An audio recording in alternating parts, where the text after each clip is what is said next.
biology class when I was in high school, Mrs. Bullard's biology class, by the way. Some of you had Mrs. Bullard. We had to write a paper and give a presentation in class. So I wrote my paper. I gave my presentation in class. A few kids after me, it was a kid named Adam, and he turned in a paper, and he got up, and he's like, I got nothing to say. And she's like, well, no, it's like you had to write the paper, and then you have to talk about the paper. And he's like, well, I wrote the paper. You can read the paper. I don't need to talk about the paper. You just read the paper. And I was like, they started going back and forth. I was like, I've never been more uncomfortable than I am right now in this moment. So she takes him out in the hallway, and she lays into him. We didn't see him for the rest of the day. The next day at school, we were like, dude, what were you thinking? He's like, I showed her, didn't I? I was like, by failing the project? I don't know what you showed her, except for that maybe you're an idiot. But some of the kids were like, dude, that was awesome. You're so gutsy and blah, blah, blah. And I'm like, dude, you're so stupid. What were you thinking? And like, there are mixed reactions to Adam's, stand of insubordination.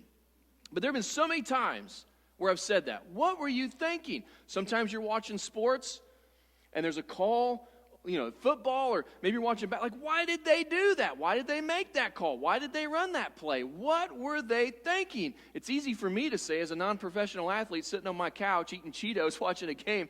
Like, yeah, it's really convenient. But you have those moments. What were you thinking? As a kid, I was asked so many times by my parents, what were you thinking when you did that? And I've asked my kids so many times when they do something, what were you thinking? The answer's the same. You know what the answer is? I don't know. I wasn't thinking. That's the point of all of it. But what were you thinking? There are times when I read the Bible and I say about a story or about an experience, whether it's an individual or the nation of Israel as a whole, I look at the story and I see them rebel or I see them worship idols and I go, guys, what were you thinking? How did you not know better than that? Like, think about the Exodus. They see the 10 plagues on the Egyptians. That was a pretty crazy thing, like frogs everywhere, flies everywhere, gnats everywhere, darkness over the land of Egypt, but brightness over Israel. It's like, how did you not go, all right, this is a God that we should worship with all our heart, soul, mind, and strength. We don't want to be on the wrong side of this God. And yet, after they walked through the Red Sea and they made it into the wilderness and he fed them manna and he fed them quail, all this stuff, they still rebelled against God and they rebelled against Moses. And I'm like, guys, what were you thinking? How in the world could you, after you see all these miraculous works and signs, how do you abandon the one true God to worship some random idol that the Perizzites or some Canaanite tribe that they worshiped? How could you do that?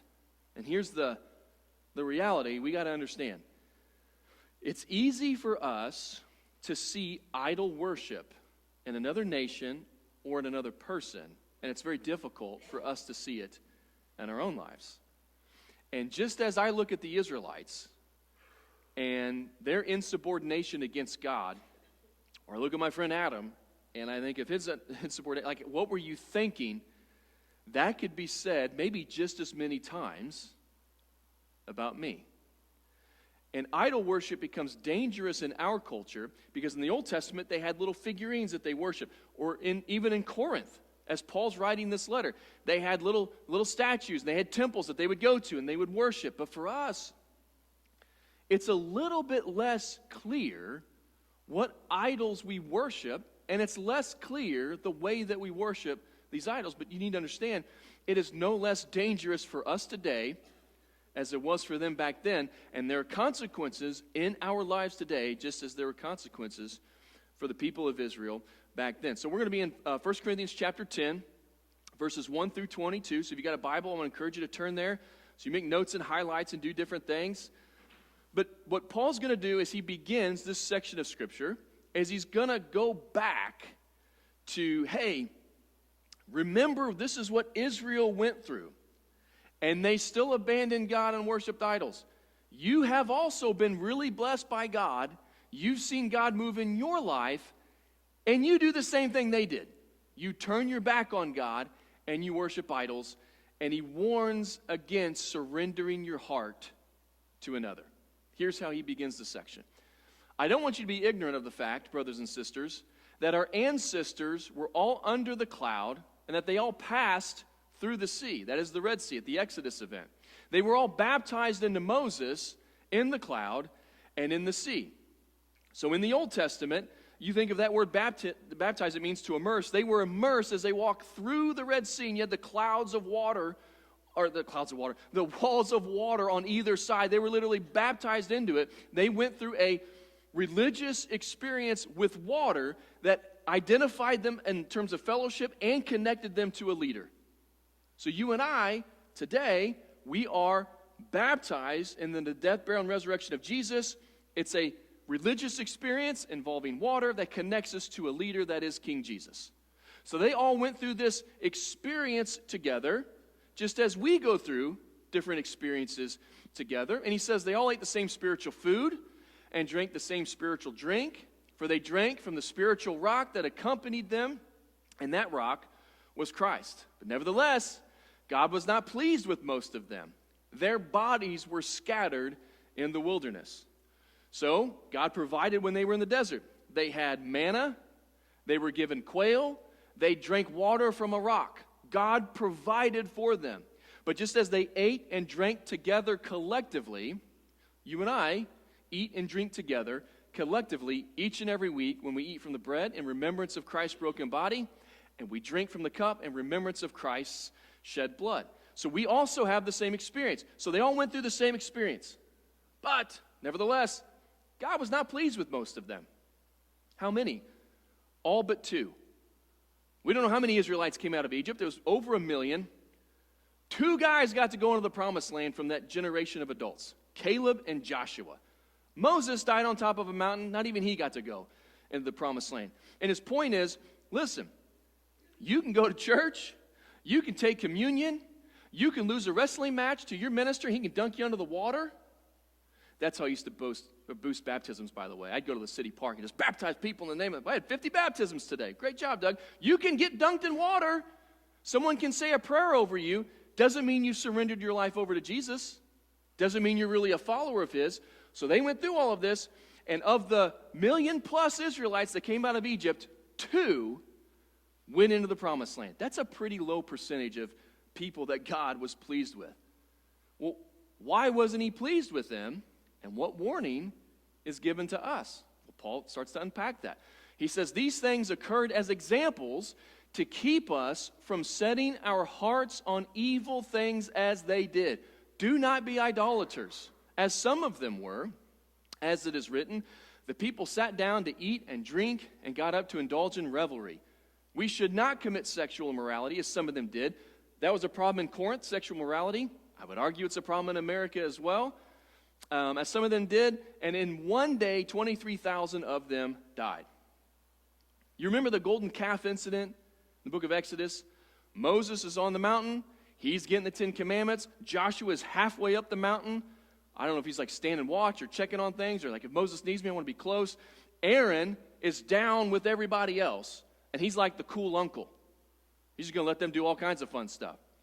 And he's like, well, we need a God. We need a God to worship. Moses is gone. He's not coming back. All right, give me your gold. I'm going to fashion it. And boom, out's this golden calf. They worship it.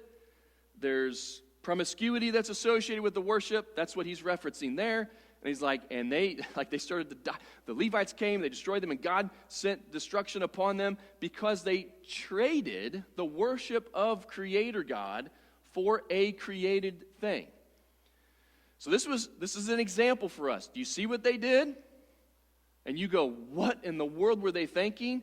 You need to recognize that idolatry doesn't just exist in the Old Testament. It doesn't just exist in first century Roman cities.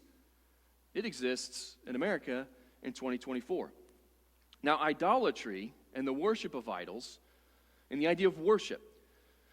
When we worship, we give something or ascribe something honor. So idol worship is when you are giving something too much honor and putting it at the level of God. Most of the idols that we worship are not bad things. Most of them are good things that we make into gods or God things. So you think of the different idols that we wrestle with in America. Comfort, health, money, prosperity. You think about honor and fame. These are the different things that we chase after. Money is a necessary thing. Like, hopefully you're going to eat today, and you're going to use money to buy the food. You have to have money. But when money gets ascribed more value, and you begin to worship it as a god, which is so hard not to in America, I think, now you've got an idol. And here's what we got to watch out for. And this is how we get deceived and tricked by the enemy. What the enemy does is he creates a version of hell that we want to avoid at all costs. Like, what's the worst thing that could happen to you? And whatever that thing is, you move heaven and earth to make sure you don't get sent there. So you create a false god and a false savior to save you from something that you want to avoid. I don't want to be poor. I don't want to be a no-name. I don't want to be uneducated, whatever it is. And you pursue something at all cost. Because you're like, if I get this, then I'll be okay. Or he creates a false heaven for us.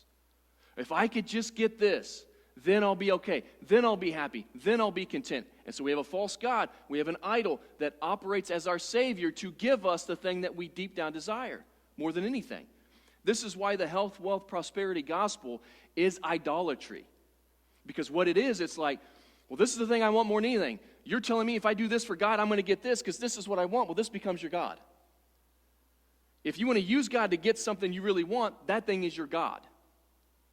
Well, none of these things are evil in and of themselves. Education's good. Good job's good. Wealth is good.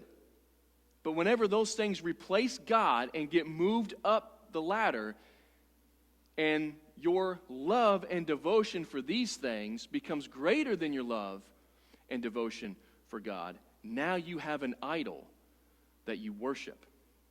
And if you're wondering, where does this look?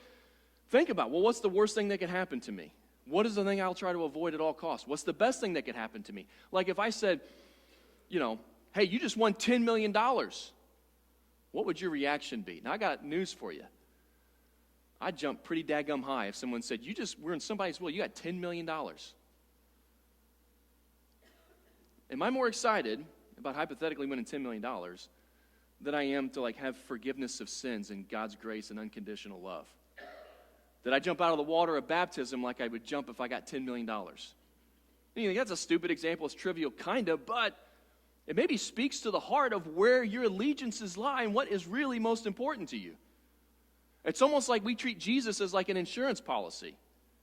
Okay, I'm good to go when I die. I'm good to go. I'm covered. I got Scott Owens for my cars. I got Jesus for my soul. I'm good to go.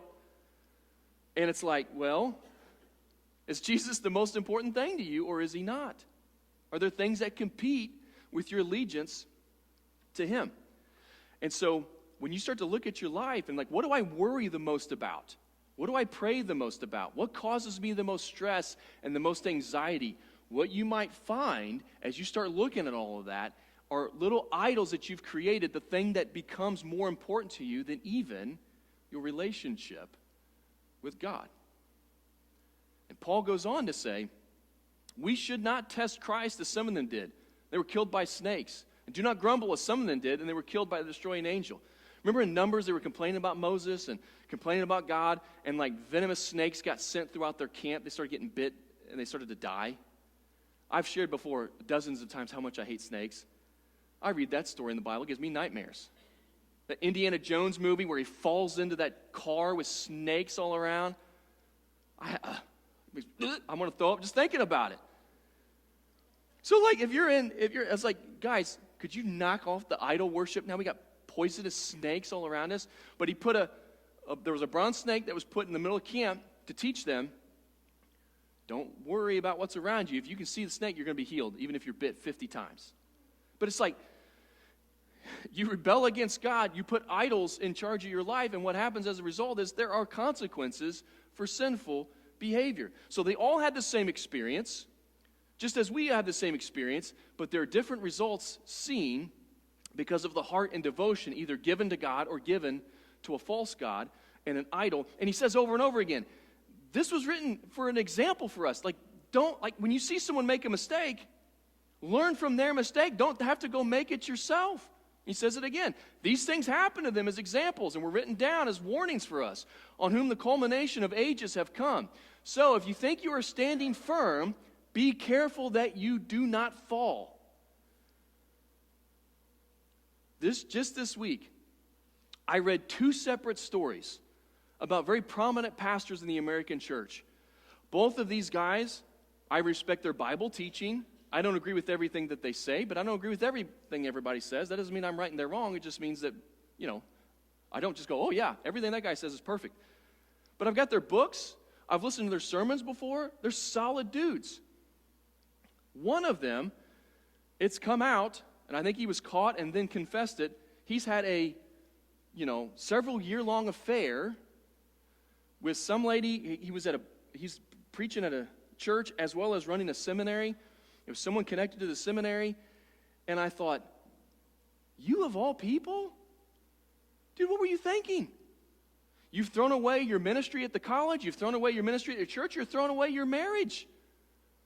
What in the world were you thinking? And Paul would say to me, be careful that you don't fall if you think you're standing firm. Nobody, like for this guy, he didn't go into ministry saying, man, I hope after like 35 or 40 years in, I have an affair, destroy my marriage, hurt my kids, my grandkids, hurt my church, hurt the college. Boy, that would be great, wouldn't it? He didn't get married or go into ministry thinking, I hope that happens. How did it happen? Well, there was a little idol that got put in his heart. And whether it was pleasure or it was, she respects me and I don't get respect at home, respect's a big thing for me. Like whatever it is, he got enticed. And it was an inch at a time that he moved away from where he was supposed to be. It's never all in one move. You don't go to bed after fasting and praying and wake up the next day and do some horrendous sin. It is a year after year after year, you're moving where you're not supposed to move. And whenever you think, I'm good to go, I'm standing firm, I don't need to worry about that, now you've let your guard down in some area, and the enemy will get a foothold on you because of your arrogance and your pride. You remember the Titanic? The unsinkable ship didn't even make it one voyage. They went through this iceberg alley. They went too fast. They should have been going to that area, but they wanted to set a record on how fast the trip could go. Sank on its maiden voyage. I mean, some of you have had John boats for like 50 years, and it's still seaworthy, right? How is that possible? Because you don't like do stupid things in it to make it tip over and sink or ride it onto the rocks or whatever it is. The other story, and this one, the pastor's denying any of the allegations. He's claiming there are people trying to destroy the church and lie about him, but it's gone to a deposition, and there's lawyers involved, and it's a pretty serious thing, and he's accused of, like, laundering money and going against the church bylaws, and they're non-denominational. Now they're a part of a denomination. Nobody knew about it. Like, it's a sketchy thing, and he's got 3 books that I've read that I think are really solid that I've recommended people to read before as well. So same thing. It's like, dude, what were you thinking? You of all people should know. It's easy to look at somebody else, see the worship of idols that has taken place in their lives, and look and go, oh, can't believe that.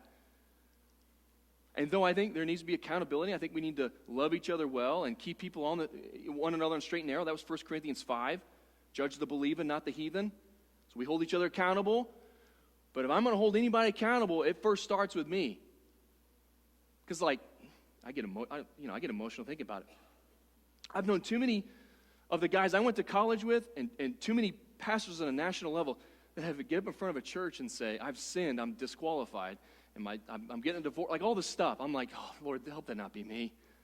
I never want to have to look my kids in the eye and tell them I did something like that. I don't want to have to look my elders in the eye and tell them that. I don't want to look at my church and say I did anything like that. Lord, please help me. And I think that the brokenness that I feel when I haven't done anything, God's like, yeah, you're okay if you stay close to me and you stay humble, but the moment you think you are standing firm and you get chesty, you get arrogant, and it ain't going to happen to me, I'm above that, the enemy comes in those moments. And we got to be careful when you think that something isn't a problem when it really is. And Paul's going to talk about that as we wrap up this section.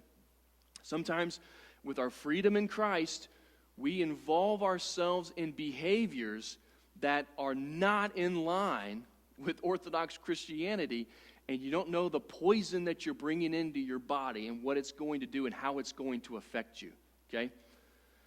Before we get to that, he says something really comforting in verse 13. No temptation has overtaken you except what is common to mankind. And God is faithful.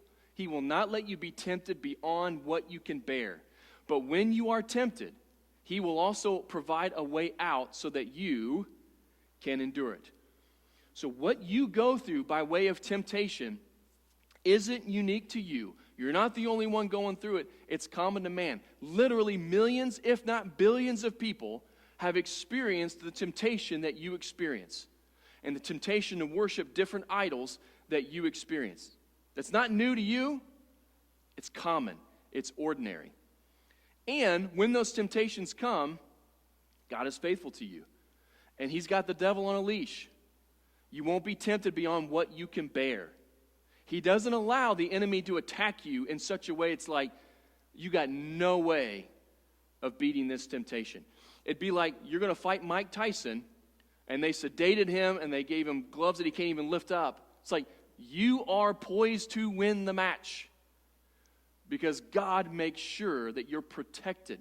And when you are tempted, he gives you a way out. He gives you an eject button. He gives you, it's like, oh yeah, I can get away from this way. Now the problem is, we really like sin. We really like idol worship. This is why we fall into these traps time and time and time again. But the great thing is, when Jesus says, Lord, lead us not into temptation, but deliver us from evil, we have comfort knowing God promises he will do that. And here's what I will promise you. And I feel so stupid saying it, and I feel like a broken record. But if you prioritize reading your Bible every day, you prioritize spending time with God in prayer every day, you make fasting a part of your weekly, monthly, quarterly, yearly rhythm in different capacities, not for health issues, but for spiritual strength, to weaken your body so you're more dependent on Christ. Like Paul says at the end of the last verse of the last chapter, I beat my body into submission so I will not be disqualified. Like, you put yourself in those positions. Temptation looks and feels differently. The Spirit begins to help you see with more clarity the sickness and the devastation of sin, and you begin to want it less. It's like one time Clayton saw a video on how hot dogs were made. He's like, I can't eat those things. I've seen the truth. I've seen the light. I don't want that anymore. That lasted about a month, by the way, and he was back to eating hot dogs. But like, once you see sin for what it really is, once the blinders get pulled off, you're like, oh my goodness, I don't want that. I want Jesus. And that only happens as you partner with God to grow in your relationship with him. And you'll be strengthened from the inside out so that temptation looks different as you begin to walk in the Spirit. There's no secret sauce here. There's no confusion. It's not like, well, let me see, tell you how you're going to avoid temptation. You spend time with Jesus, you get accountability, and you recognize what idols you have in your life that you are worshiping. Because what happens here is, if comfort is the most important thing to you, or if it's money, if money's the most important thing to you, you're going to have temptation and sin around the thing that's really important to you. And you can't just say, I'm going to remove that idol, because something else is going to get replaced. And this is why it's not just about sin management. I just need to start doing things better. It's about recognizing what things am I inclined or tempted to worship. And whenever you find out what that is, you got to remove that from the altar of your heart, and you got to put Jesus there. You have to replace it. So no temptation comes to you that it's like, this is the first time this has ever been tried. You're the first person to ever get this temptation. Common, ordinary. God has the devil on a leash, and he'll give you a way out. That is so comforting to me. Therefore, my dear friends, flee from idolatry. Run from it. Don't have any part of it. And I speak to sensible people. Judge for yourselves what I say. Now, here's how he's going to wrap up this section. Remember in chapter 8, he talked about, look, if you're at the market and you see meat there and you buy it and you eat it, there's nothing wrong with that. That may have been dedicated to an idol, may not have been, but you're eating with a clear conscience because it's just meat. But here's how he's going to transition. And this is that pivoting point. Flee from idolatry. Hey, I'm speaking to people who have a brain and common sense, so you need to apply this to your life. Make sure you're not guilty of it, because what they've got is People taking communion on Sunday, and then Sunday night they go to the temple where the idols are being worshipped. And they bow down and they pay a tribute, and hey, I want the steak when it's fresh. And Paul's like, you don't get to take communion Sunday morning and then Sunday night go worship the idol. You cannot bow down to these false gods. It's one thing where, hey, this was sacrificed to an idol, but I didn't know about it. I didn't participate. I just bought the meat at Walmart. There's a difference between that and I'm going to the temple, I'm bowing down, I'm surrendering my heart, I'm participating in worship. There's a drastic difference between those two. So, he's talking about actual idols, and he wants us to make sure that the idols that we may worship, we're on guard against as well. Here's what he says. Is not the cup of thanksgiving for which we give thanks a participation in the blood of Christ? So we eat from the cup, we remember Christ's shed blood. And is not the bread that we break a participation in the body of Christ? We take and eat in remembrance of his broken body. Because there's one loaf, we who are many are one body, for we all share in the taking of communion. Consider the people of Israel, once again. Do not those who eat the sacrifices participate in the altar? Do I mean then that food is sacrificed to an idol is anything, or that an idol is anything? No, it's not. It's still not anything. But the sacrifices of pagans are offered to demons, not to God. I don't want you to be in participation with demons. Don't go to their temple and worship their false gods so that you can have steak. He ends with this. You cannot drink the cup of the Lord and the cup of demons too. You can't have a part in both the Lord's table and the table of demons. Are we trying to arouse the Lord's jealousy? Are we stronger than he is? You can't have your foot in the world and in the church and say, I'm going to enjoy all the sin stuff of the world and enjoy all the blessings of the church. God says, no, you got to pick one. The Israelites didn't want to pick one. We want to experience freedom from slavery from Egypt, and we want to do all the stuff that the Canaanites are doing. You got to pick one. So he says, you got to pick one, and if you try to pick both, you're rousing the Lord's jealousy. You're bringing anger upon yourselves, and it's like a rhetorical, do you think you're stronger than God?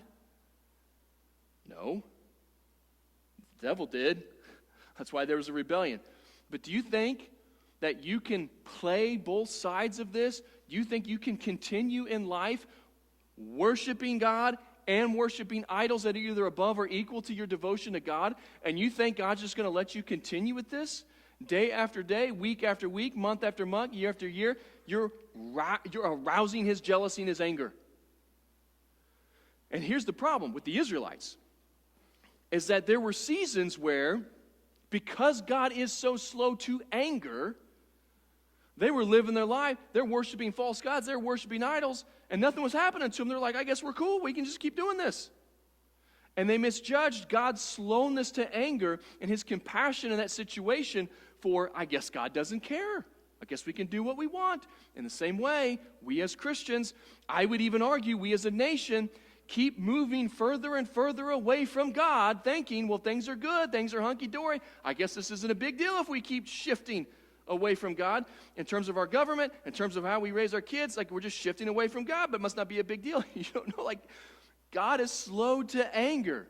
Don't confuse his patience with you with him condoning you separating yourself from him. So we got a national problem, but really what you need to focus on today is a personal or family. Like, what idols do we worship? How are we surrendering our hearts to a false God? And I'll close with this idea.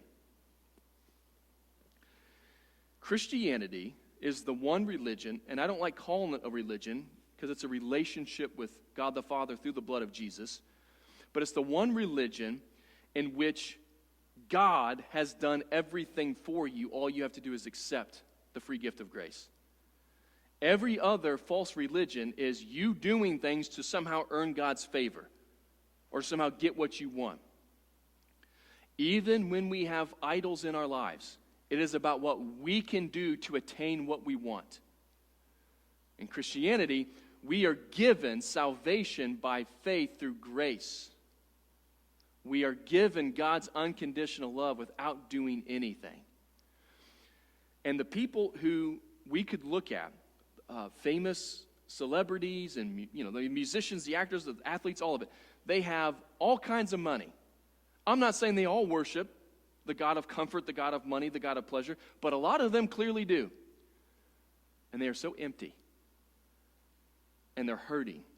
And they're left wanting. They have everything that you and I would want.